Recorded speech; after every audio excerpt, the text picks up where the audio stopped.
Suite à la demande des abonnés, on commence enfin cette aventure Cadillac DeVille.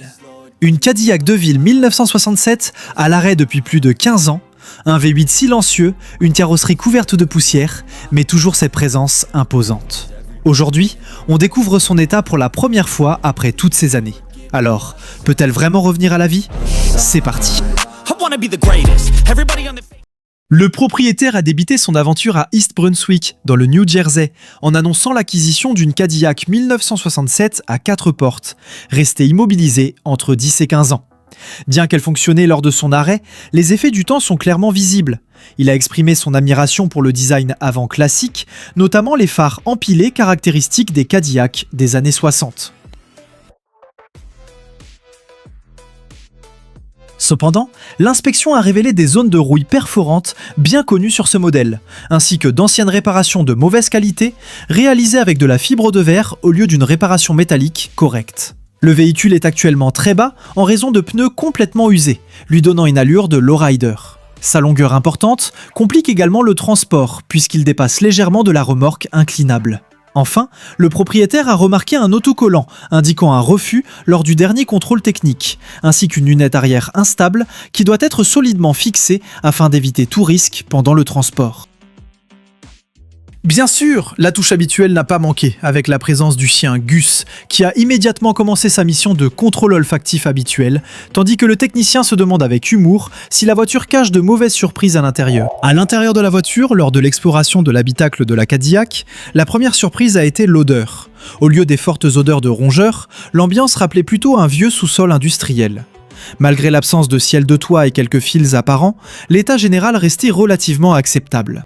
Le technicien a ensuite noté la présence de glands, preuve d'une occupation par des écureuils, mais sans dégâts majeurs ni odeur persistante, même dans la boîte à gants, où un ancien nid abandonné a été retrouvé. Le plancher présente des traces de réparation et de soudure ancienne, jugées imparfaites mais suffisantes pour éviter une reconstruction complète. Le compteur affiche 77 239 miles et le système de climatisation automatique est toujours présent, bien que le technicien ait corrigé une confusion. Le grand cadran correspond en réalité au régulateur de vitesse.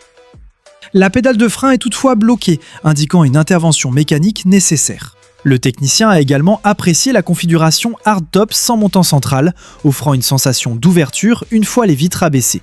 La visite de l'intérieur se termine avec la décision de gonfler les pneus afin de préparer le chargement du véhicule sur la remorque. Le technicien a commencé par s'attaquer au gonflage des pneus usés, rencontrant des fuites au niveau des talons ainsi qu'au niveau de la valve.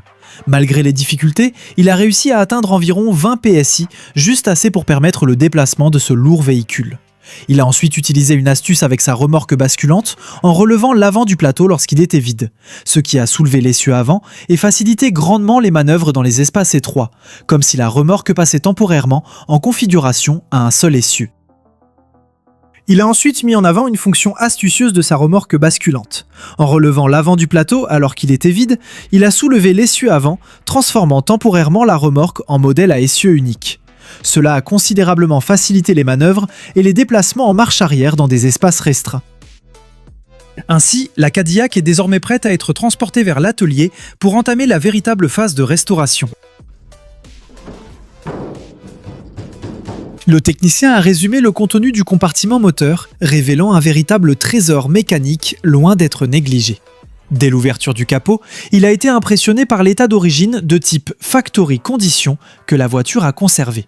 Le moteur semble intact et le filtre à air d'origine est toujours en place, ce qui suggère qu'il avait été correctement entretenu avant l'immobilisation. Le technicien a ensuite noté plusieurs points positifs. Absence de fuite d'huile importante, câble de bougie, tête d'allumeur et rotor en état relativement récent, ainsi que des bougies AC Delco d'origine. La surprise principale a été la présence d'un liquide de refroidissement vert propre et d'une huile moteur très claire, légèrement au-dessus du niveau recommandé, sans trace d'eau ni d'humidité interne. Les courroies semblent encore utilisables et la présence d'un ventilateur à embrayage a particulièrement attiré son attention, qu'il considère comme une technologie avancée pour une voiture de 1967. Concernant le système sonore, il a d'abord pensé à un klaxon pneumatique additionnel, avant de réaliser qu'il s'agissait probablement d'un klaxon électrique d'origine, en plus des avertisseurs doubles, ce qui l'a rendu très enthousiaste. Bien que certains fluides comme la direction assistée et la transmission nécessitent une remise à niveau, le technicien confirme que le véhicule n'est pas complètement à sec. Il a immédiatement préparé un multimètre afin de vérifier le système électrique, marquant le début de la phase de remise en vie. Lors de l'utilisation du multimètre, il a constaté que la batterie affichait une tension négative. La valeur est tombée à 0, puis a commencé à passer en dessous. Il en a déduit qu'elle était fortement sulfatée, au point d'inverser les polarités. Il a donc décidé de ne pas perdre de temps à tenter de la recharger, la considérant comme définitivement hors service. En nettoyant le filtre à air, il a remarqué une tentative de nidification par des rongeurs. Il a particulièrement apprécié la présence d'une grille métallique au-dessus du filtre, qu'il a considéré comme un élément crucial ayant empêché les rongeurs d'accéder au moteur. Le technicien a également expliqué que le pire scénario serait de laisser un moteur sans filtre à air, car les rongeurs peuvent construire des nids directement sur le carburateur, provoquant corrosion et détérioration à cause de leur déjection. Heureusement, ce moteur a échappé à ce type de dégâts. En conclusion, le technicien s'est débarrassé de la batterie défectueuse et a sécurisé l'admission d'air, se préparant ainsi à connecter une nouvelle source d'alimentation et à tenter un premier démarrage. Le technicien a lancé la première tentative de démarrage après avoir emprunté une batterie et préparé l'équipement nécessaire. Il est ensuite passé à la phase de test du démarrage du moteur, où il a rencontré quelques surprises. Au début, la voiture n'a pas réagi en position park. En manipulant légèrement le levier de vitesse, il a constaté que le moteur ne tournait que lorsque la boîte était en position reverse, ce qui indique un problème au niveau du contacteur de sécurité de démarrage. Malgré cela, le technicien s'est montré optimiste, car le moteur tournait avec puissance et régularité, signe que les composants internes ne sont pas bloqués. En conclusion, le moteur est capable de tourner, mais la prochaine étape consiste à intervenir sur les systèmes d'alimentation et d'allumage afin de parvenir à un démarrage complet. Le technicien s'est dirigé vers le coffre pour l'inspecter, mais il s'est retrouvé face à un véritable écosystème créé par l'humidité, avec des conditions de nettoyage particulièrement difficiles. Il a été surpris par la présence d'une énorme colonie de fourmis installée à cause d'une infiltration d'eau. Les insectes se sont déplacés très rapidement avec leurs œufs dès l'ouverture du coffre. Il a immédiatement utilisé un aspirateur pour éliminer la majorité des fourmis, ainsi que les débris retenant l'humidité et accélérant la corrosion. En poursuivant le nettoyage, il a constaté que la rouille avait fortement attaqué certaines zones du coffre, au point que les matériaux partaient facilement. Malgré cela, il a estimé que l'état général n'était pas le pire, d'autant plus que le joint d'étanchéité restait étonnamment souple. Parmi les débris, il a fait une découverte intéressante.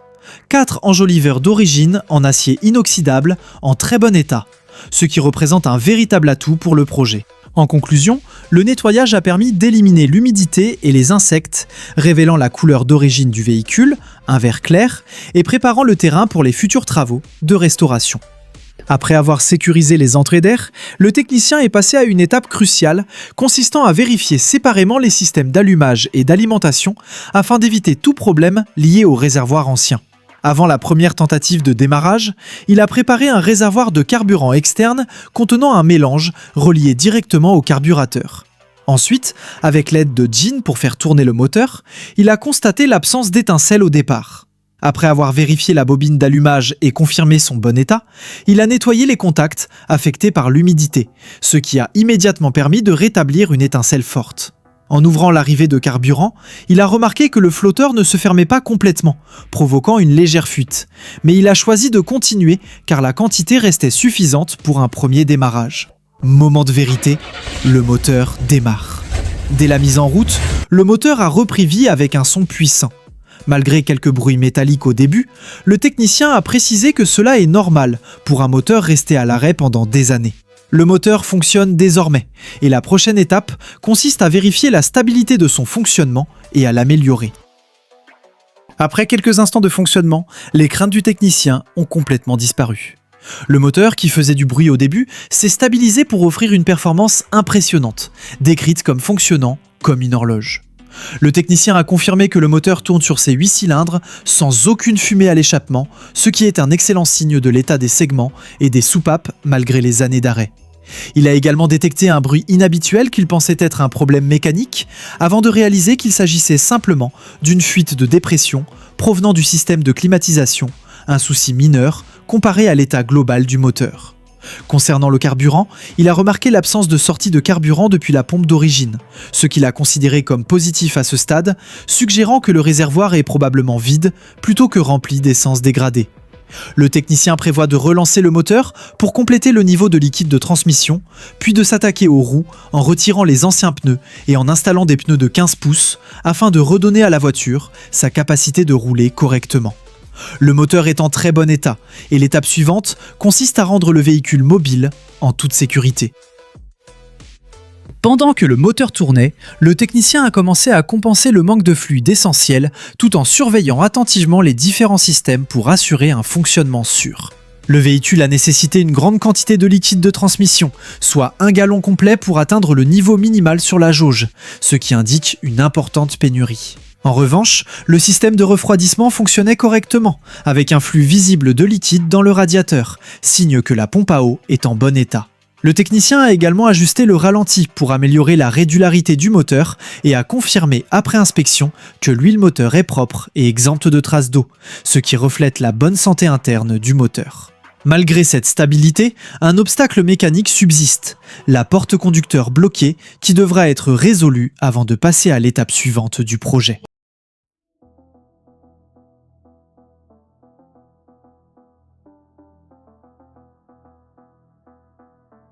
Après avoir réussi à garer la Cadillac, les vrais problèmes commencent. Le nouvel asphalte n'a pas supporté le poids de cette géante. Les criques et les pneus se sont enfoncés, laissant des traces profondes allant jusqu'à 3/4 de pouce. Une vraie frustration qui lui fait regretter de ne pas avoir choisi du béton. Mais ce n'était que le début. Lors de l'inspection sur la voiture, plusieurs surprises apparaissent. Le moteur semble relativement sain, mais une fuite massive au niveau de la direction assistée est détectée, ainsi que l'absence de certaines protections.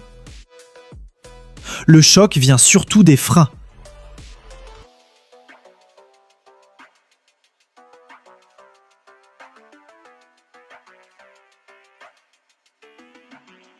En démontant les roues, le technicien découvre que les tambours et les garnitures sont complètement imbibés d'une graisse fondue, semblable à de l'huile. Une erreur mécanique passée, due à l'utilisation d'une graisse inadaptée, a causé de sérieux dégâts. Malgré tout, quelques points positifs. Les flexibles de frein semblent récents, les cylindres de roue ne fuient pas pour le moment, et la présence d'un maître-cylindre double apporte un niveau de sécurité supplémentaire. Tentative d'utilisation d'autres roues, mais incompatibilité à cause du différent anthrax. Le technicien envisage aussi une méthode radicale, chauffer les tambours pour éliminer la graisse incrustée. La voiture est au sol, mais les freins sont dans un état critique et la direction fuit. Le chemin reste long avant un premier essai sur route. Alors que le technicien se prépare à sortir la Cadillac du virage pour affronter la grande montée, il fait face à plusieurs défis en même temps. Il tente d'installer un autre jeu de roues, mais découvre rapidement qu'elles ne sont pas compatibles, ce qui l'oblige à envisager de continuer avec les pneus usés. À un moment, la voiture semble ne pas être en position park, ou commence légèrement à bouger, ce qui le pousse à vérifier dans l'urgence. Avant de partir, il contrôle le maître-cylindre et confirme que les freins se relâchent correctement lors du test, tout en sachant que leur efficacité réelle reste limitée à cause de la graisse. Il se retrouve ainsi au seuil d'un test décisif, avec une voiture lourde, des freins incertains et des pneus fatigués, dans un moment clé pour déterminer si cette Cadillac mérite une restauration complète.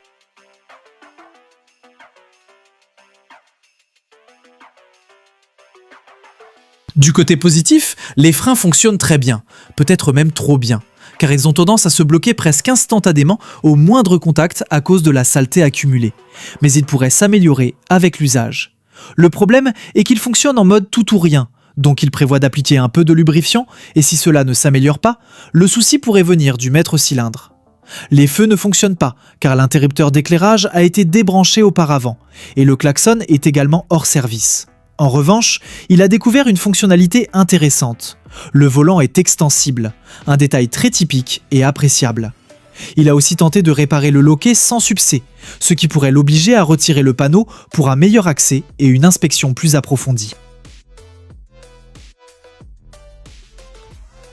Avant de prendre la route, le technicien a terminé sa soirée en nettoyant l'habitacle des restes de nid d'écureuils, se montrant soulagé que les dégâts ne se soient pas étendus au siège. Lors de la première sortie, malgré l'absence d'éclairage et la tombée de la nuit, la voiture a révélé un potentiel surprenant. Le moteur et la transmission se sont montrés en très bon état, offrant une puissance solide sans émission de fumée, même si le carburateur nécessite encore un nettoyage pour un fonctionnement optimal. En revanche, les freins restent un véritable défi. La pédale colle et nécessite une manipulation inhabituelle, confirmant les problèmes liés à la contamination par la graisse. À cela s'ajoute une multitude de bruits et de vibrations venant de l'arrière, signe que plusieurs éléments nécessitent une attention. Au final, le technicien reconnaît que cette Cadillac possède un style unique et une forte valeur émotionnelle, représentant parfaitement le charme brut des voitures classiques. Cependant, la réalité est plus exigeante. Elle nécessite d'importants travaux, notamment au niveau des pneus, du système de carburant, des freins et de la vitre arrière. Faute d'espace, il envisage de la vendre à un passionné capable de lui redonner vie, préférant éviter qu'elle ne finisse détruite. La Cadillac 1967 a prouvé qu'elle pouvait rouler, mais elle demande encore beaucoup d'investissement. Une véritable pièce d'histoire, en attente de sa seconde vie.